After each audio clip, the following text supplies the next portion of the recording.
Well, you're welcome back here to the Agriland stand in Screggan in Tullamore, back in the stand itself. And we are on to our next interviewee here on the live stage. I'm joined by MACRA President Josephine O'Neill. Josephine, thanks so much for joining us in the Agriland stand. And it's very timely, actually, that we have you in today, because yesterday we had the Minister for Agriculture in right after he launched and published a report on the recommendations to encourage generational renewal in this country, something that MACRA has for a long time now trying to raise and highlight with government and within policy. But I will come to that in a moment. Of course. But while I have you here live now, you're obviously relatively new as a president of MACRA. So first of all, tell me how you've been getting on in the role, and for anyone outside of MACRA who may not be familiar with you, tell us about your own farm setup as well. Yeah, of course. So, hi everyone, and thanks a million for having me today.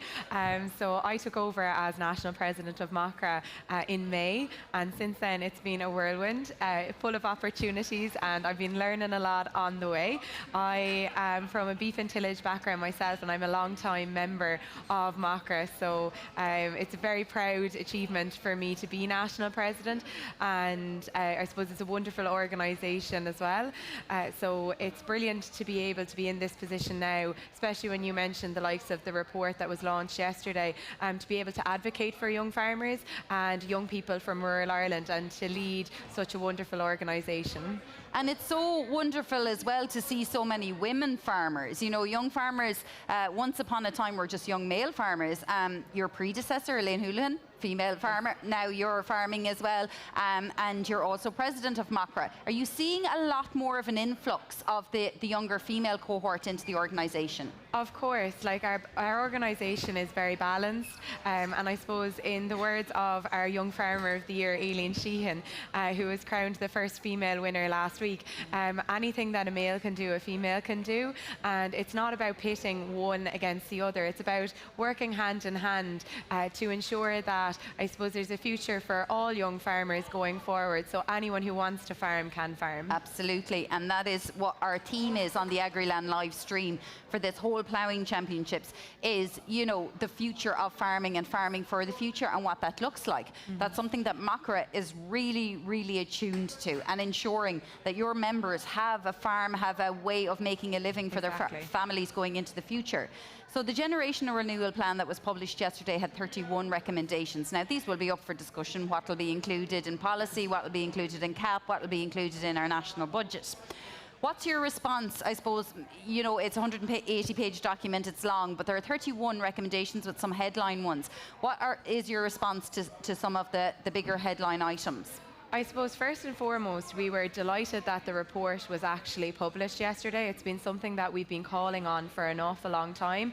It's something that we would have hoped would have been published sooner, so that the recommendations may have been considered ahead of the budget in the coming month.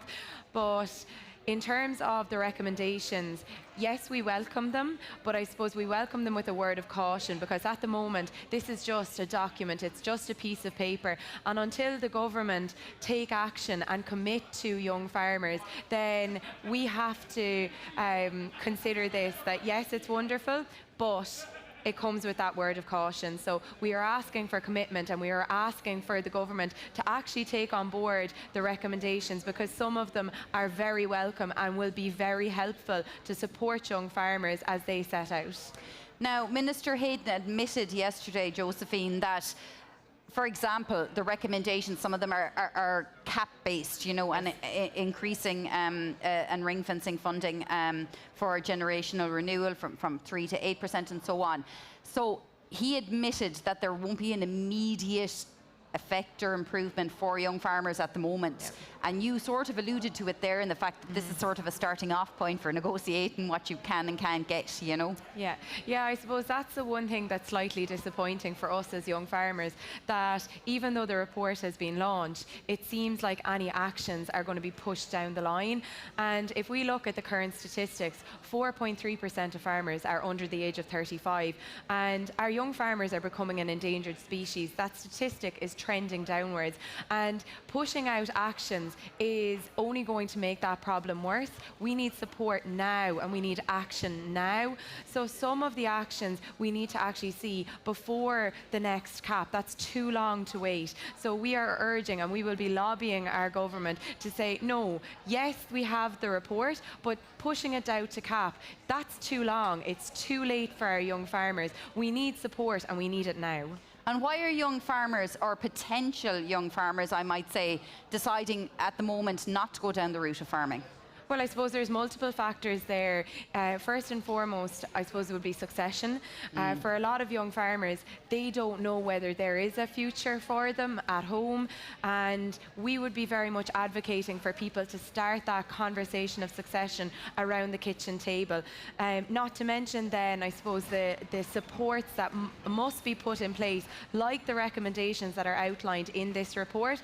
But on a broader scale, there's such uncertainty for young farmers going forward. Do they have a future in rural Ireland? Do they have a future around the family farm? And what is going to come down the line in terms of the next cap and support for young farmers in the next cap? And in terms of the likes of derogation, there's so much uncertainty for our young farmers that it is very hard for some young farmers to see it as the attractive and economically viable career that it can be for them. Well, at the end of the day, it's not a lifestyle, it's a business too. You have to be able to make an income from it, Josephine. That's it. With the recommendations that were there, a lot of them also relate to taxation and stuff. Yes, there's stuff that's based on cap negotiations, but there are elements there that could be adopted by the government in the budget in a few weeks' time. Yeah, and I suppose we had our pre-budget submission. We've done our lobbying day. All of our members are actively lobbying our elected representatives to ask them to remember us in the budget. And yes, some of those recommendations may be pushed out. And we do welcome some of the recommendations, like I said, but there are some of them that can be put in place now.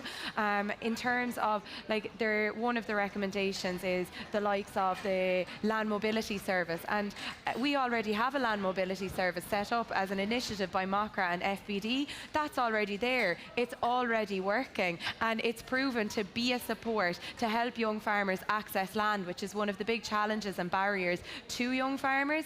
And in our pre-budget submission, we are asking for funding for that. So it's a recommendation in the report, but it's also something that we're asking for in our pre-budget, which is very easy for our government to say, do you know what, that's a recommendation that we can commit to, and that's one that we would be asking for. In terms of some of the other recommendations then, if we look at the Young Farmers Establishment Fund, it's very similar to installation aid of the past. We are the only country in the EU that don't provide installation aid to our young farmers. So we really do welcome that, even though we'd be calling on a little bit more money, considering that installation aid was 25,000 euros years and years ago, and there's no account for inflation. So yes, we welcome it. Yes, we will be lobbying our government for more, but we want to see it delivered first and foremost. But that's another one that we'd be saying, can that be considered as well? So we want to see anything that can support our young farmers and our young people in rural Ireland considered in the upcoming budget as soon as possible, rather than pushing it down the line because we can't wait. Of course, and one of the recommendations in the report as well was, through various stakeholders, to make farming attractive as a career, as attractive as nursing, teaching, whatever it may be. And there's so many, you will see it yourself, Josephine, in the MACRA tent here in Agriland, there's so many young people at the ploughing. They love it. They love the farming life. How do we make it an attractive line of work for them to the future, that they're not going, it's too hard, you know, like I see my parents struggling, sure, how could I get a wage out of the farm when mum and dad can barely make it worthwhile for them? You know, how can we change that it becomes an attractive career for them? Yeah, I suppose first and foremost, as a whole, we need to be very mindful of the message that we send out to young people. So we need to be making farming a more attractive option, not just by what they see, but also by what they hear. So everybody needs to work together to, I suppose, maybe highlight the positives and the attractiveness of farming as an option for their future.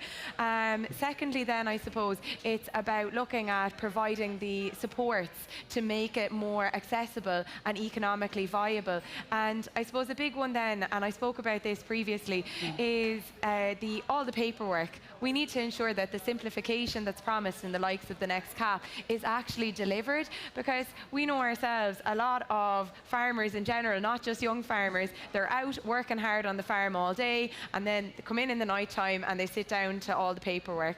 And for our young farmers, we want them to have a life in rural Ireland as well, to be able to go out to their MACRA events, to be able to go participate in their local GAA club, rather than sitting at home working all day long and then all evening as well. So there's lots of potential there to encourage young farmers and to make it more attractive. But that's going to be something that we as a whole sector need to work together on. Absolutely. Well, Josephine, it was a pleasure having you in with us on the Agriland live stream today. So we are going to head back out to the ploughing site now, thanks to our guest president of MACRA, Josephine O'Neill, for joining us this afternoon. A big theme of our live stream over these 3 days is obviously farming for the future, and of course young farmers are the biggest part of that. So we'll definitely be touching on that theme over the next couple of days. But while the weather is still good, and apologies if you're hearing a little bit of windsweptness in the background. The wind is picking up, but it's staying dry here. But you might just hear a few of the stands and the tents kind of barriers banging a little bit. But as long as it stays dry, we're happy. So we're going to go back out to the ploughing site and bring you the latest.